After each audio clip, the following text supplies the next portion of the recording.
Hey, welcome back to the chess game. I'm Sliced Lime, and today we're going to go into the really nice stuff. It's time to take a look at how we detect which moves are which. So if you remember, the first time we looked at the setup of the game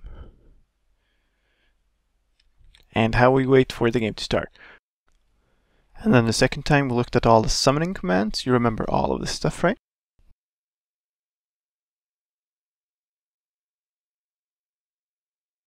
Good. And then the logic for how we detect when you pick up one of the heads. So today it's time to go into what we do once you have a head, and we need to show you which moves are available. And we're going to start with the simplest one, which is this one, the knight. Now, that might not seem as the simplest one at first glance, but it actually is, because it's just a fixed number of moves. Nothing can get in the way. So let's take a look at this one. The first thing we do is to set a certain block to air. And what this does is it turns off this fill clock. The block that we're moving is this one. So it will switch off this, this fill clock that says white move. And that is to stop us trying to select more pieces or do this over again. We've already selected a piece. Now, what this command does is we execute for a piece that has the score of 1 in the selected piece scoreboard. So that will be our selected knight. And in its position we detect a block that is 1 step forward in X, 3 steps below in Y, and 2 steps forward in Z. We detect glowstone and any data value for that. So if you remember, we have this layer of glowstone underneath the board that allows us to detect whether or not a square is part of the board or not.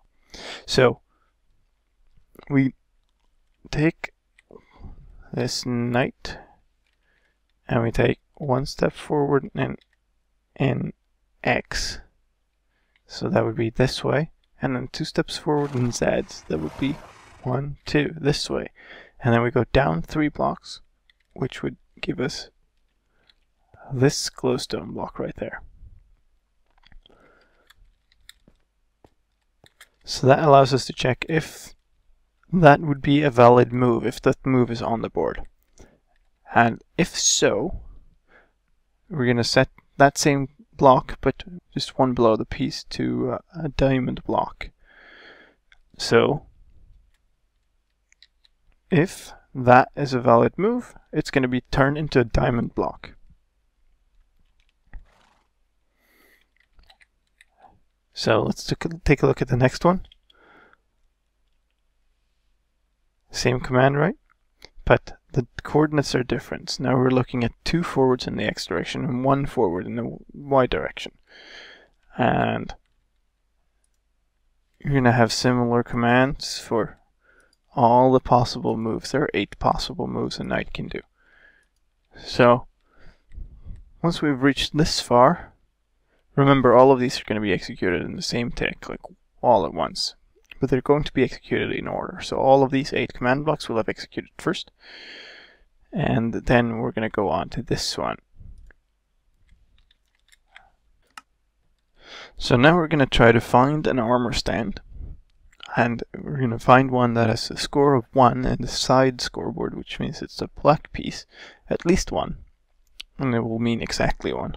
And then we're going to detect whether the block that it is standing on, so the block that is 1 space below it in Y, is a diamond block of any type. And if it is, we're going to set it to be a redstone block instead. So at this point, we've turned all the diamond blocks into redstone blocks if there are enemies standing on top of them. And you will recognize this as the redstone block that signifies that I can strike an enemy piece.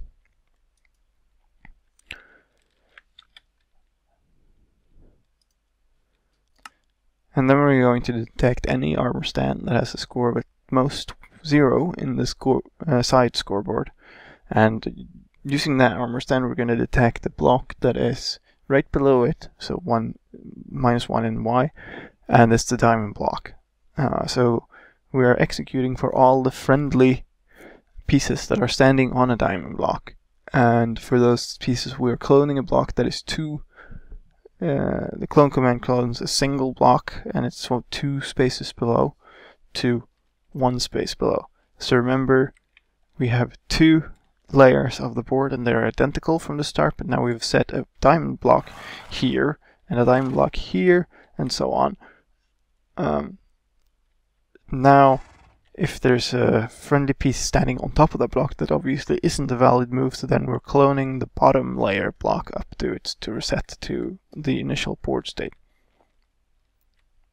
Where was I? Here.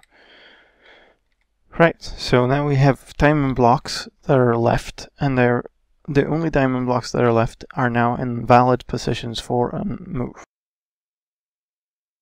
So what we're going to do then is to replace all of them with emerald blocks to signify that they are actually valid moves. So we're going to fill the entire board, which is from 0 to 7 7 in XZ and at height 80. And we're going to fill that entire space with emerald blocks, but we're going to use the replace mode. So we're only going to replace diamond blocks.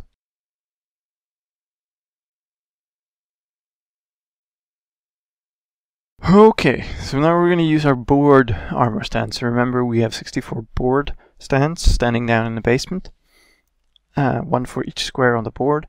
So we're going to execute for all of those and detect if there's a block in the same position as they are, but at the height 80, which is an emerald block.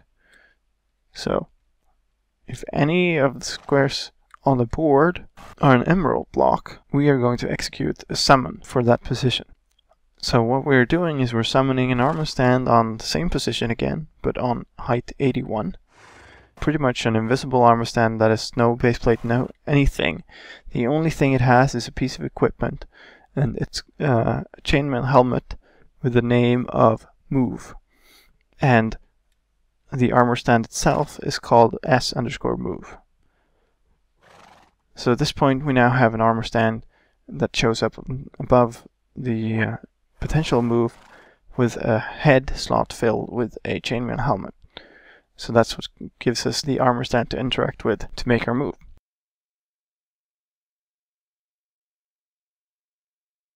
So to show this, first let me just show you in action how that looks. So we immediately get all of it. So all of those commands execute at once. And we should actually be able to, if we do this angle, we should be able to see, you see them flashing, like you see the entire row executing at once. But what we can do is we can take a redstone block and we can actually execute it one step at a time, so you can see how it works. So let's turn off the fill clock, and then it runs these 2 commands, which sets a diamond block. We don't have a selected piece, that's the problem.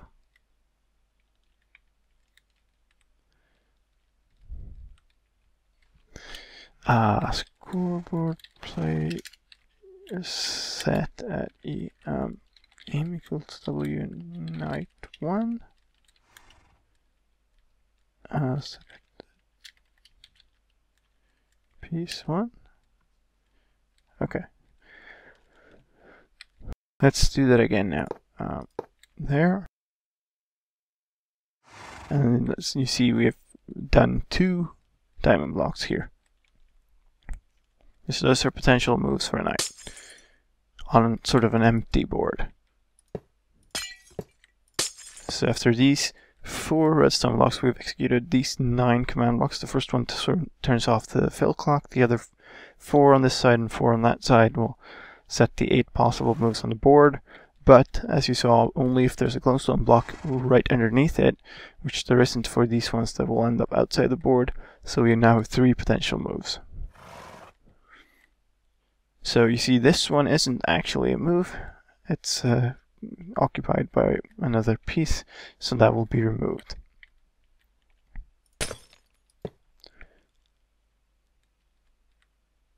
And now we have only 2 diamond blocks left, and they're valid blocks.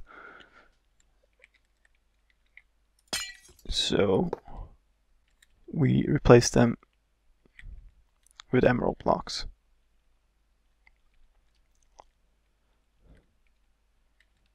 And then finally, we summon the armor stands. Now there are a few more things that happen. This fills the entire row of redstone blocks with glowstone blocks again, so that we can reset the whole thing and be ready for next time. And then the last 2 things are, we set a block to be a command block with a fill command, and you will recognize this as part of a fill clock. So we are setting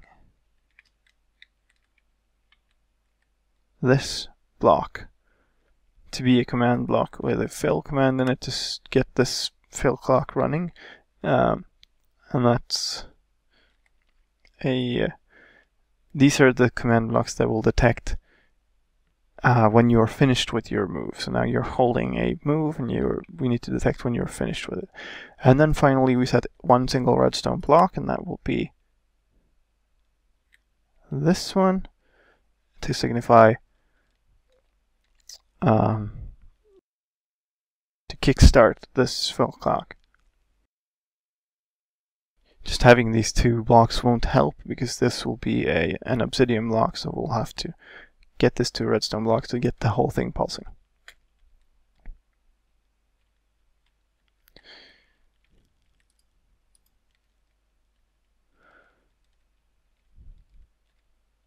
So that's it for a night. Now, we'll move sort of less complicated to more complicated. So the rooks and the bishops sort of work the same way, and the queen is just a combination of these 2.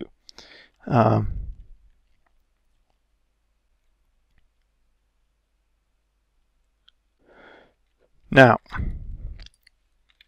this is going to be done in a very similar way.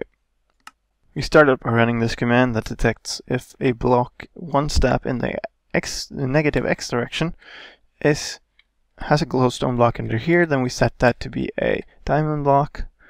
So in this case that would be negative x. That would be this block. Wait. Yes. That would be this block, so that wouldn't happen. And we run a command that sets if a block 1 direction in the positive x direction is on the board, we set a diamond block. This is the same for the z direction.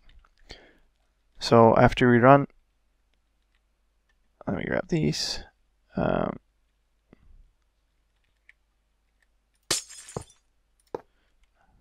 There.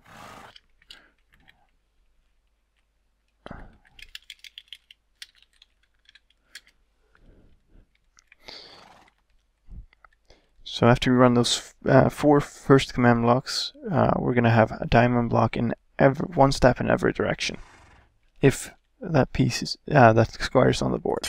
So let's do that, and we see that we have 2 diamond blocks here.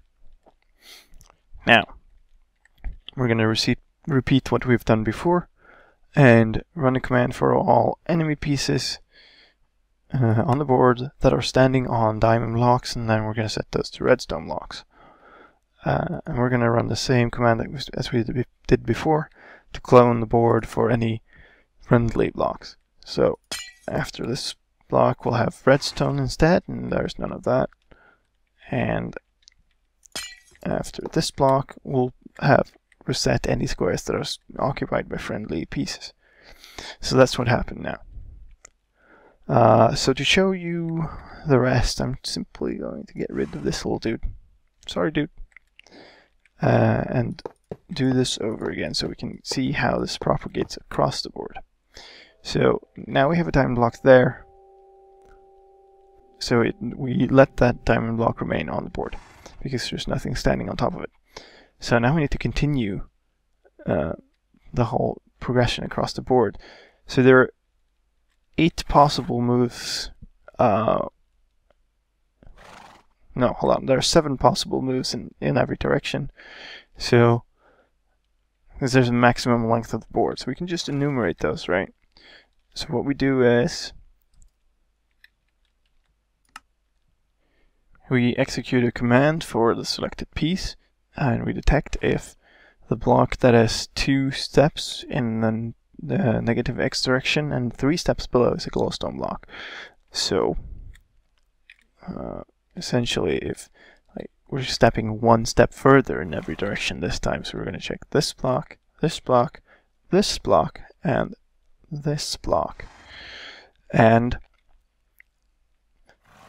if that is the case, then we're going to execute another command for the selected piece, and we're going to detect whether the block that is 1 step below but 1 step away is a diamond block. So if this thing is a diamond block, then we're going to set this thing to be a diamond block, assuming that it's on the board. And the same goes for all directions. So if we run those 4 commands, we now have 2 diamond blocks in this direction. And then these 2 command blocks are going to be exactly the same as these 2. So now we're going to replace them with redstone if they're occupied by an enemy, and then we're going to clone up the board if they're occupied by friendly. And then we keep doing that. So now we're checking the space 3 away. We're running the same command, except now we're checking for this diamond block instead. So if we have diamond block at 2 spaces away, then we can set diamond block at 3 spaces away. And then we do that to propagate across the entire board.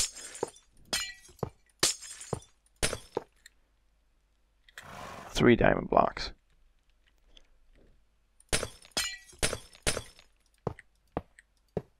Four diamond blocks, as you can probably guess.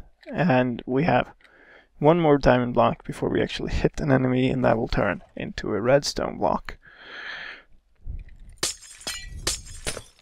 So let's set these down and run these 2. And now we'll have diamond block underneath this enemy pawn.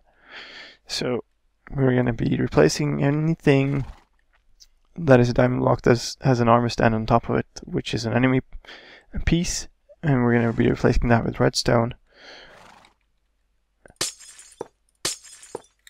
So now we've broken the chain. And the next time we're going to be testing for this square being on the board and this square being a diamond block, and that's not going to be the case, so it's not going to turn into a diamond block.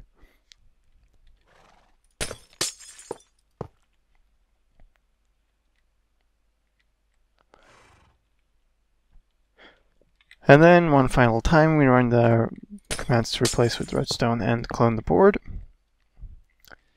And now what we're left with is again the case that all the diamond blocks on the board are valid moves, so we're going to replace them with emerald blocks, and then we're going to summon our move armor stands just as for the knight. We're going to start the command, the fill clock for the white move being in progress, and we're going to replace the entire thing here with glowstone.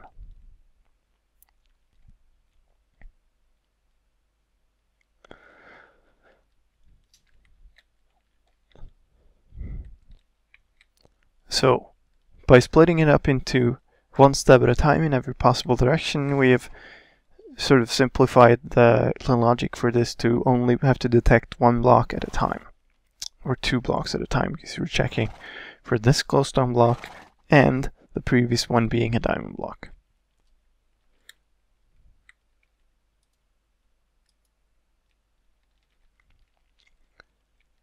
Now I'm not going to actually show you the bishops because they work exactly the same. The only difference is that this will be 1 block in X and 1 block in Z at once, and then keep going diagonally across the board instead of straight on.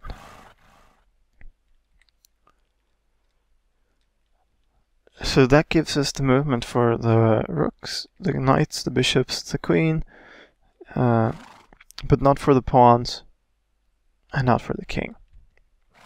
And these actually turn out to be the most complicated in the game, logically. Like, there are fewer command blocks, but they're fairly complex to understand, because because they involve the special moves.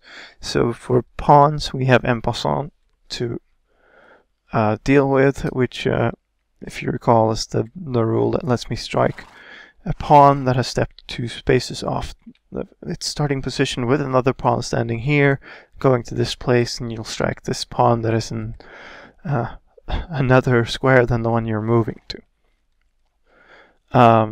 They also get to be promoted if you move it all the way down to the end of the row.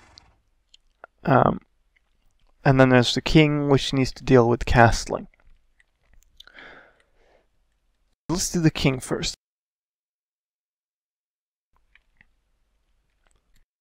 So for the king, we start out pretty much the same way we did with a rook and the bishop. We're just going to set diamond blocks all around it, 1 space away. So that's this block, all these 4. We're going to set 1 diamond block in each direction away from the piece, if that square is on the board. And then we're going to do the same thing as we've done before.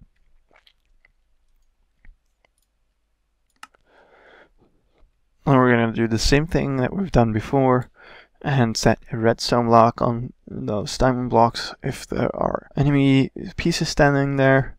And then we're going to clone the board if there are friendly pieces standing there. So now we're in the same position again. We have redstone blocks underneath any enemies the king can strike. We have diamond blocks underneath any free spaces the king can move to. And now we are ready to set up the further part of. So now we're going to execute a command for all armor stands that have a score at most of 1 and at least of 0 in the side scoreboard. This is all the armor stands in the game, because they'll have a side between 0 and 1. And we're going to detect where they are on top of a glowstone block 3 blocks down. And what we're going to do is 4 blocks down, we're going to set a quartz block. So let me show you how that looks. Here we go. So this gives us a representation in block form of which squares are occupied. So all these squares are going to be squares that are occupied.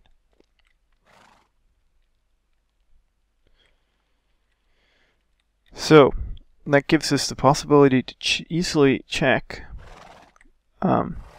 whether squares here are possible moves for a castling move, because this row needs to all be empty.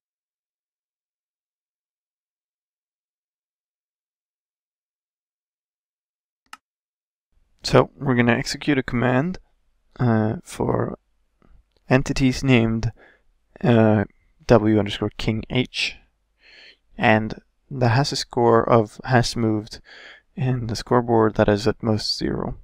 So if the white king hasn't moved and it has air underneath it in 4 spaces and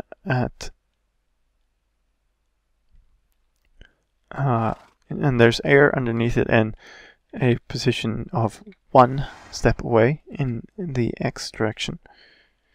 So if this block right here is air and the king hasn't moved, then we can execute another command. Check for an entity which is called w_rook2. So that would be this rook, and that has a score of has moved of 0 again, and that has a and that entity has a block that is -1 in x and 4 blocks down, so this block is an air block. And if that's the case, then we can set a block that is right here to be an emerald block, because what that means is the king hasn't moved, the rook hasn't moved, and there's nothing in between because there are 2 air spaces down here, and that means that we know that this is a valid move.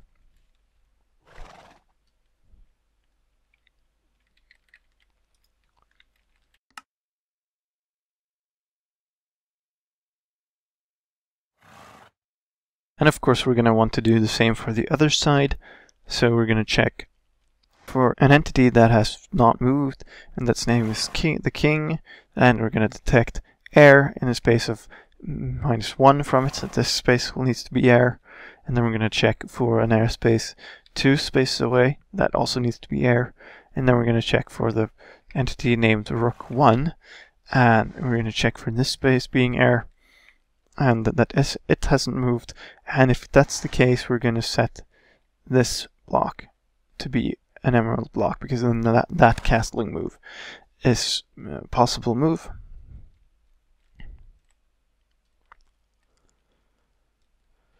And that means we have the possible castling moves, and those are set to emerald blocks. And then we can remove all the coarse blocks, because we no longer need them. And finally replace all the diamond blocks that are left up there, because they are now valid moves, with emerald blocks. So when we've gotten that far, we're in the position of there being emerald blocks and all the valid empty moves, and not redstone blocks and all the valid striking moves. And so again, we can summon our S-move armor stance, and then we're ready to move the piece. So we set the fill clock for that, start that up, replace all these blocks with glowstone blocks.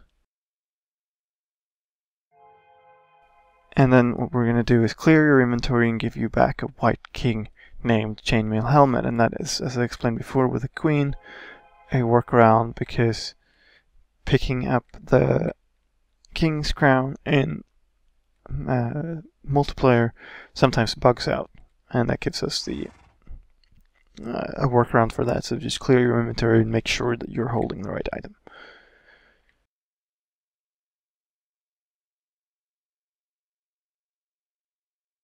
So that is all when it comes to detecting which moves are possible for the king.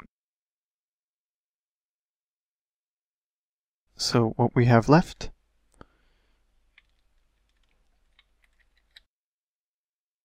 is this line right here, moving the pawn. So we start out in a similar way. For the selected piece, we're going to detect a piece of glowstone that is 1 down and 1 step forwards in the Z direction. So for this guy, that would be this block, but then 2 down. So we're detecting the glowstone block that is right behind this one. And if that's the case, then we're going to set this to be an iron block. So the convention I'm using here is sort of a diamond block means that it's a valid move unless there is a friendly piece standing on top of it. An iron block means that it's a valid move unless there's anything standing on top of it. And as we're going to see in a minute here, gold block is a valid move only if there is an enemy standing on.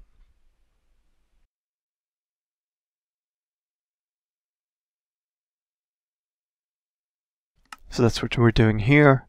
If there is a glowstone block 3 steps down and in a direction that is 1 in the X and 1 in the Z, so a diagonal block step forward. So for this guy, that would be this blue square. Then we're going to set that to be a gold block.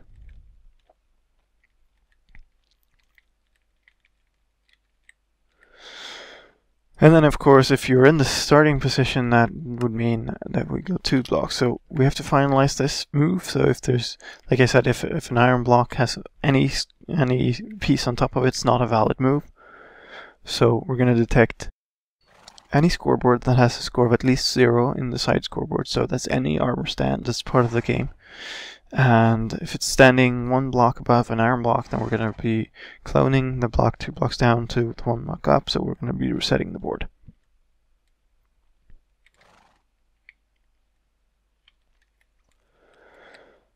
And at the same time, we're going to be setting another gold block, this time 1 step forward in the Z direction and then -1 step in the X direction.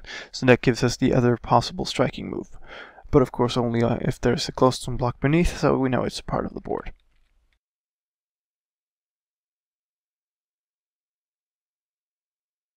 Now, if a pawn is standing on the very first square, so it's second row on the chess game, and it can never back up. So essentially, if a pawn is standing where it was from the start, then we want to be able to move it 2 squares as well. So to do this, we're going to execute a command for the selected piece. If there is an air block that is 3 blocks below and 2 blocks back.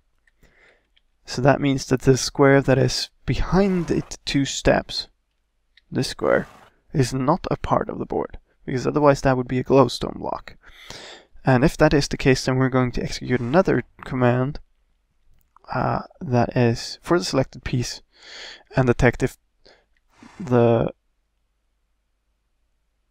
square 1 step below it but 1 step forward is an iron block.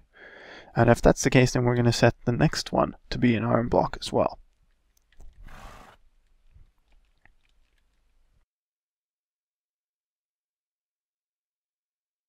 So now we're in the position of having 2 iron blocks, potentially, if those are valid moves, and we have 2 gold blocks if those are... well, I shouldn't say if those are valid moves. We have 2 iron blocks that are potentially valid moves if there's nothing standing on them, and we have 2 gold blocks that are potentially valid moves if there's an enemy standing on it. And we've done this one. So on this side, we run a command for any armor stand that is side at least 1, so any enemy piece, and we detect it standing on top of a gold block, and if that's the case, we're going to replace that block with a redstone block. So that's the striking moves are going to be set to a red block by that.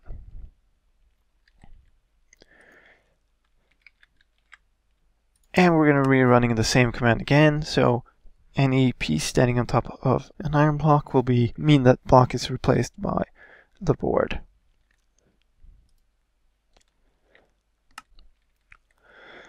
And now here's where the fun begins. So, remember we have 2 markers standing down in the basement for en passant.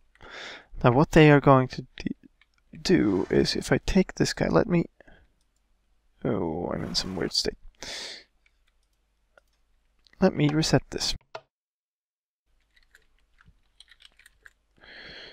Set my account blackboard 2. So if I take this guy and I move him 2 steps forward, and then I go down here, you will see that this armor stand is moved exactly where I moved that stand. So if I stand on this and then I do teleport myself to where I am, but 81, I am exactly on top of that one piece. So it's a marker that tells me the only valid en passant move, because you're only allowed to do this striking move if this... So essentially this turn for the black is the only possible time to do an en passant move against that pawn.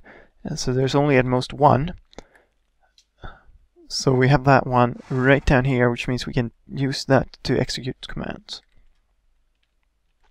And if I've moved something other than a pawn, it will be a couple of steps aside the board, so it will be out of play.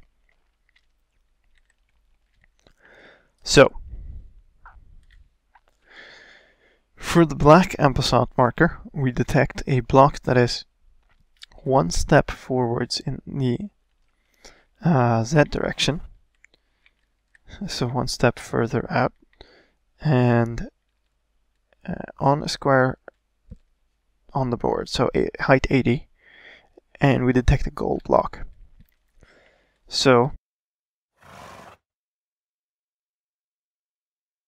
So if the square that is one past the pawn that made the opening move is a gold block, then we know that that's a striking move possible from the pawn I selected, so that should also be an emerald block. And it is a striking move, but it's also a move to an empty square, so we can't strike that pawn by clicking its head. So we are going to be placing an emerald block there instead of a redstone block. And it's going to be a striking move, so we're going to have to replace that emerald block later. But we're going to do that after we've summoned our S-move armor stands. So now what we're going to do is we're going to execute a command for the selected piece that detects an iron block 2 spaces ahead. So that is, if this is an opening move, there's an iron block 2 spaces ahead. Then we're going to have it kill the W en passant. And then we're going to summon a new en passant move. Once that's done, so we test for that being done, and then we're going to summon a new W en passant armor stand, and it's going to be in that same position, but on height 50. And then this will reset the success count of this block so that this can execute again.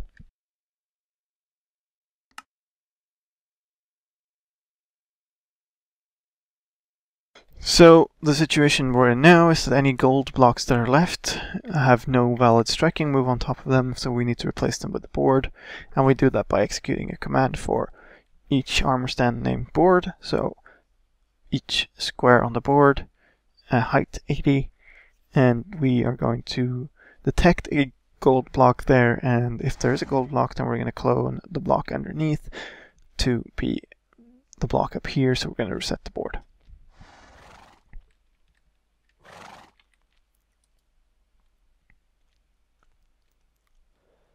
Finally, we're going to summon our move armor stands.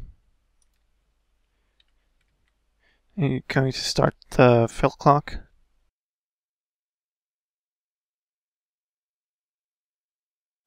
And now we're going to run a command for the B en passant armor stand again, and see if that's an emerald block on the board. Then we're going to be replacing that with a redstone block, because as I said, that's a striking move and not an open move.